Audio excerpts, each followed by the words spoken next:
Hello music lovers and fiends, and welcome back to another episode of In the Note.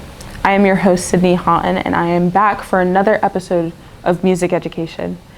This episode is an episode that is actually so imminent in the realm of music right now. Coachella! First, I want to apologize to every single viewer and follower of mine. I will not be performing this year. There were some complications, In all seriousness, this is one of my favorite times of the year. Coachella started in 1999 and was headlined by Rage Against the Machine, Tool, and Beck. And here we are, 27 years later, with Justin Bieber, Sabrina Carpenter, and Karol G headlining the same festival. I am here to give you my top 10 performances of both weekends and my hopeful lineup for next year. Number 10 is going to go to Wet Leg. Now, I had an on and off relationship with Wet Leg's music. They've completely reinvented themselves, especially their lead singer, Rianne Teasdale. I originally fell in love with them when they were opening for Harry Styles, and I just drifted from them, but I'm glad to be back as a fan after this pure rock performance at Coachella. For number 9, I will give it to Ethel Cain. I have been a fan of Haughton since 2022, and she has genuinely one of the most unique voices I've ever heard, and I love her writing. Her performance enveloped the audience through her stage design and aesthetics entirely. It's also just such a spiritual experience to hear Thoroughfare live. I hope I can see her when she comes to Miami, fingers crossed. Number 8 goes to Turnstile. I've fallen in love with this hardcore band last year. And I've gotten more into punk music this past year somewhat to overcome everything that's been happening within the past few months. The energy was unmatched during their set, especially the second weekend. My favorite performance was Birds, their most popular song, and I had immense FOMO. For 7th place, I'm gonna say Slater. I have been listening to Slater since I was in high school. I have visceral memories of me standing at the bus stop listening to Daddy AF at 7 in the morning.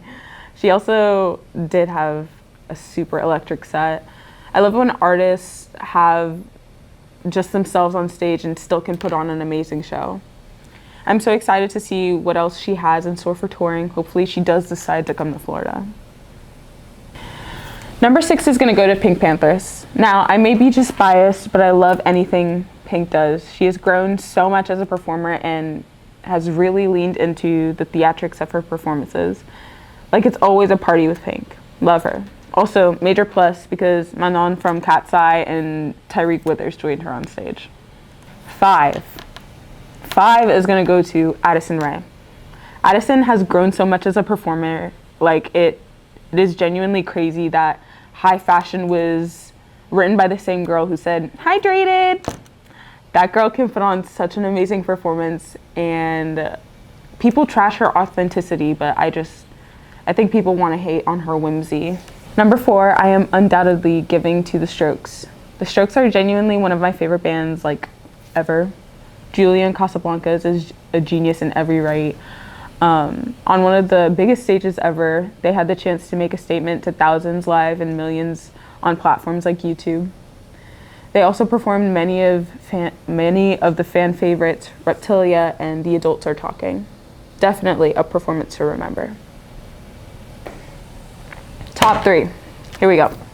Number 3, 9 Inch Noise. I am a Trent Reznor and Atticus Ross apologist. Sue me. I love 9 Inch Nails.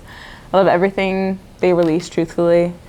Even when they work on film scores, Challengers, I See You and I Love You with all my heart.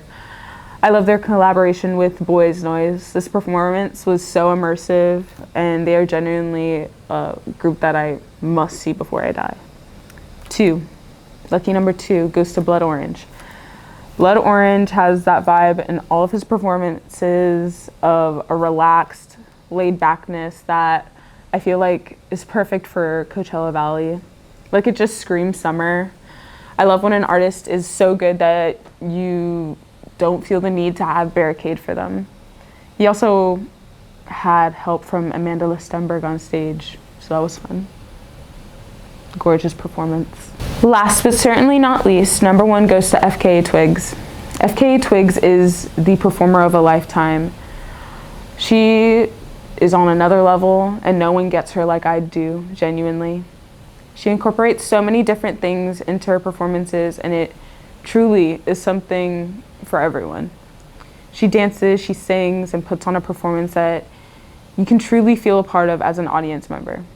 Love you, girl. All right, let's get into my big three for who I want to see headline next year. Okay. Number one, Beyonce.